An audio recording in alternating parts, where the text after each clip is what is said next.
at what point did you kind of, start doing it and realize it was what you wanted to do? It's funny. I think that's one of the ways, one of the reasons I'm so fascinated with your story is knowing you grew up doing it. It was something you loved, playing in Nashville. Because mine is such a different story, and hopefully this is sort of encouraging for y'all, because it was. I grew up in Mississippi. My dad is a pastor, and really didn't. My mom and dad loved music, but I didn't play anything growing up. And then I joined the marching band, I guess, in like 6th or 7th grade, and started playing drums. And so started playing drum set, and then we moved to Knoxville when I was in high school, upcoming 11th grader. So I started playing drums, joined a band there, which I'd never done. I'd never actually played with another human being, because in Mississippi I literally didn't know anybody that played instruments. And so I would put on my headphones and play along with the Spin Doctors or whoever I was listening to at the time, the Gin Blossoms.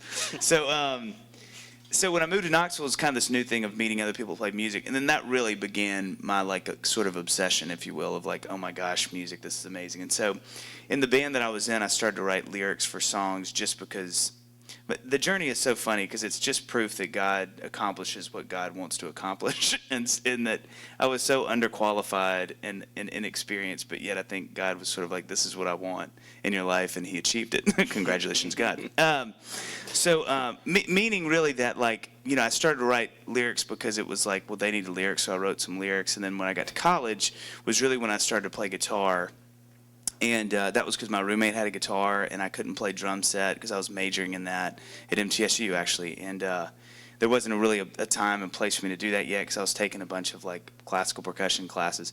So it was, again, in God's weird way of doing things, I would come home from class and play guitar and then write songs. And I'd never written songs. I didn't know how to do it. I didn't even know how to play guitar. But for some reason in my brain, that was what made sense. I was well, if you have a guitar and you can write songs, you should write songs. And so I did. And I didn't sing at all. And then I had my best friend in the world who still I'm super close to here in Nashville sang. And so I'd write these little songs and very sheepishly and as red-faced as I could sort of play them for him and be would you sing this? And yeah, and so we'd go play these little, songwriter nights and stuff at MTSU of these songs that I was writing that he was kind of singing. And then one day he came over. I tell him I owe him my career, but he came over and I played him the song. This is probably my junior year of college, and he was like, man, you should really sing that. And I was like, no, I don't sing. You're the singer. And he was like, no, you really should. I think your voice sounds really good with this song. And so it's kind of the first time that I was maybe this is something I could do. And then from there, I started to, get a little more confident and started playing out a little bit here and there, doing my own songs. And then that's really kind of when it started. And then I met a guy named Ed Cash, who's a producer here in town, who's kind of like a big brother. And he was just about to move to town, and he had produced some Christian records and stuff, and so worked for him. And then we kind of did this little EP that was a 5-song EP, just me and the guitar.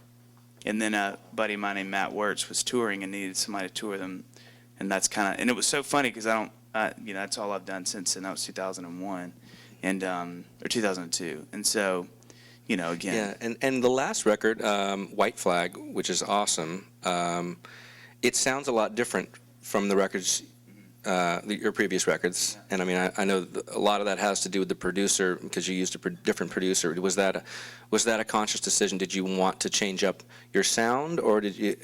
Okay. Yeah, well, I'd used Ed for a long time, and I think it was one of those bittersweet things, because he and I were kind of getting to where we need to figure out if we're going to do the next record. And I was like, man, I think it's time for me to do something different, which he was, I think, was hugely supportive of. I'm actually doing my next record with Ed again in June. Okay. So going back to him, but went to LA and did this record with this guy in LA, which was really fun, but I think was a little overwhelming because of just sort of the way that he does records and the way that I do records, and being in LA, it was just sort of an awesome experience. But I think something I was definitely well, I've done that. Yeah, Check. Must be good to have. It's good to have that break from routine, I'm sure, and just to see what else is going on. Well, too, I think just for me, it was and I don't know if you've ever felt this way, but I wanted so badly to make a record out there. I was like, all these people that I love so much have done records in LA, and I loved that I did it. It was so, driving on the 101 after tracking all day just felt so out of a movie until I got a ticket, but that's another story.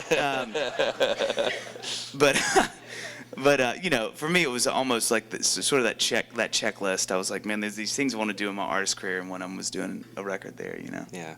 Well, this might sound like a strange question, but you're obviously really naturally gifted, charismatic performer, speaker, singer, player, and even, I mean, you sell out theaters doing stand-up comedy even. So I'm just wondering, like, when did you start performing? And did you, your dad was a pastor, and I wonder, he preached sermons in church. Mm-hmm. Do you think that had anything to do with your sort of desire to be a performer?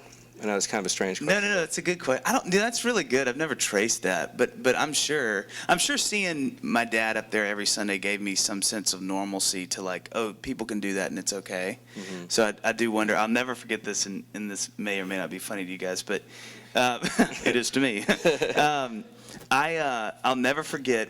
I went on this youth camp one year, and they had a talent night, and they were going to do skits, and so I was like 8th grade, like really young and still pudgy, which hasn't quite worn off, and kind of awkward, but I was like, we should do a skit. And so I gathered some of these people together, and we just literally improv this skit. We did like this game show skit, and I was like the game show host, whatever, and it ended up being really funny. And I'll never forget the feeling I felt looking out at all these people laughing. And it was like, it was awesome and terrible, because I was like, oh. And, I think from there was sort of the genesis of that, sort of like, wow, I can do this, and this is something that makes people like me. Yes. So I think some of it was also there. So what role has church played in your musical life, how you approach not only music, but what can be kind of a cutthroat business, music business? I'll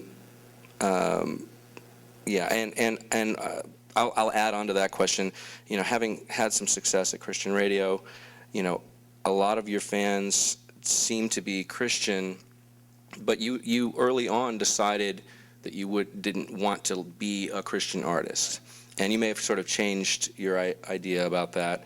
And I'm wondering why you decided that, and why do you think, even despite that, a lot of your fans are sort of clearly Christian? Yeah, those are really good questions. How much time do we have? Fast forward to 6 hours later, I'm like, and that is what, and it's gone. Except for Gabe, who's sleeping. You can pass. No, that's good. No, I think I can actually do this, because it's sort of a timeline.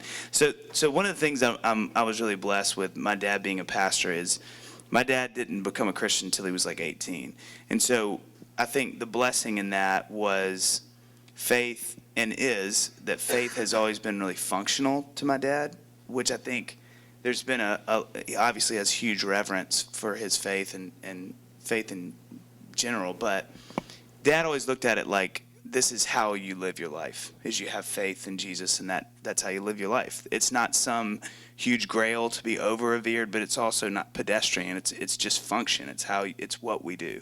And so I think for me I guess me and my siblings, I think my mom and dad did a really good job of like living that in front of us. It wasn't something that we got shoved down our throat because we were at church so much, that it was just sort of like a vernacular to us. But I think because of that, and my dad and mom did a really good job of like, this is what we do. So you do what you do, and it's through that filter, and that's how you live your life. And there was never this sort of grandiose, overbearing sense of you have to do what Jesus tells you or smack your hand, because I think they just did a really good job. So then fast forward to me figuring music out.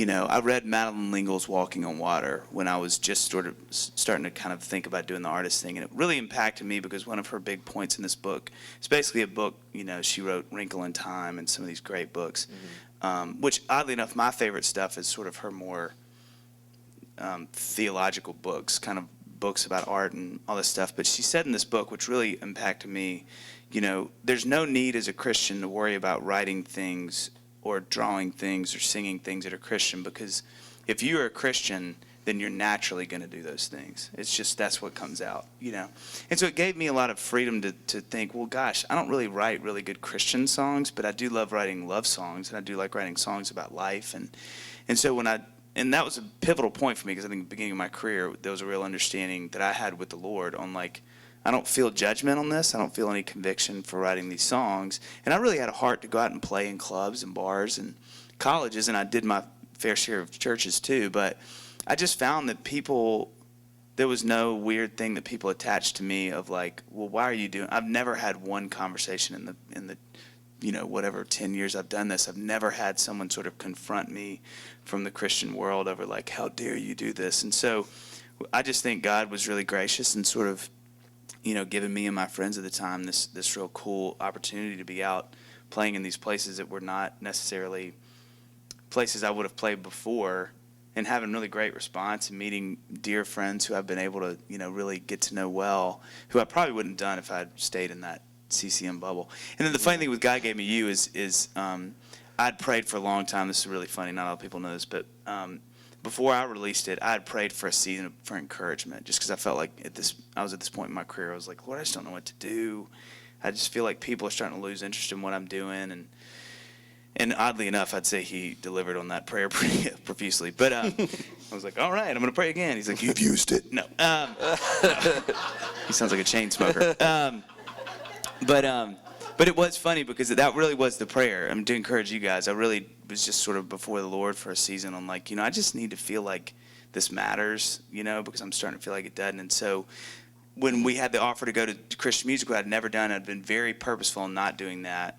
It felt like a really good chance to be like, you know what? This I've prayed for encouragement, and it's not fair for me to say no to things that could be the way that I'm encouraged. Mm-hmm. So I ended up doing it, and it was a big hit on Christian music. And so funny thing for me is I was like, man, prayer delivered, thank you so much, that's so kind. And then I got the call that Blake was doing, and I was like, oh, there's more. Yeah. So, yeah. Do you, this is a question I wonder about and struggle with sometimes. Do you see any conflict between kind of, marrying, worship, inspiration, and praise kind of music with making profit on it? That's the whole thing with, the Christian music industry that I felt, a lot of people do it successfully. Yeah. But do you see any conflict there, and have you thought any about that in the past? Because of the money changers and the whole. Well, thankfully, yeah, he wasn't too happy about that, was he? Honestly, that's kind of why I've stayed away, is because I don't know. Mm-hmm. I have dear friends who are really successful praise and worship songwriters, and really successful, and I'm glad that's not, because I don't know, man. I really don't. Yeah. Exactly. Yeah. I'm just like, that's why when God Gave Me You went to Christian radio, I remember the Christian radio promoter guy, and I was like, are you sure this is going to work? Because this is a love song. Like, this is not, I was like, I know why I wrote this song. And he said something I thought was really profound. He's like, Dave, you have to be able to separate the sort of like the reason from the effect. And I was kind of like, touche. Taking that one away. But it was cool because I think, I was able to see like, man, people can take songs to be whatever you want them to be, So, but that's a huge reason I stayed away from it. Okay. Honestly. Yeah. Well, let's talk about Mocha Club first for a minute. You've done really inspiring work with this organization called the Mocha Club. Many of you probably have heard of it. You talk at length about it at your shows oftentimes, and as an artist, you've probably single-handedly raised enough money for the organizations to dig like a bunch of wells in Africa for villages and people who don't have any drinking water there. Do you see it as your responsibility as an artist to make the world a better place and to raise awareness about issues like poverty? And is this directly connected to your experience growing up in the Christian church? Yeah, man. Geez, these are good. Did you get these off the internet?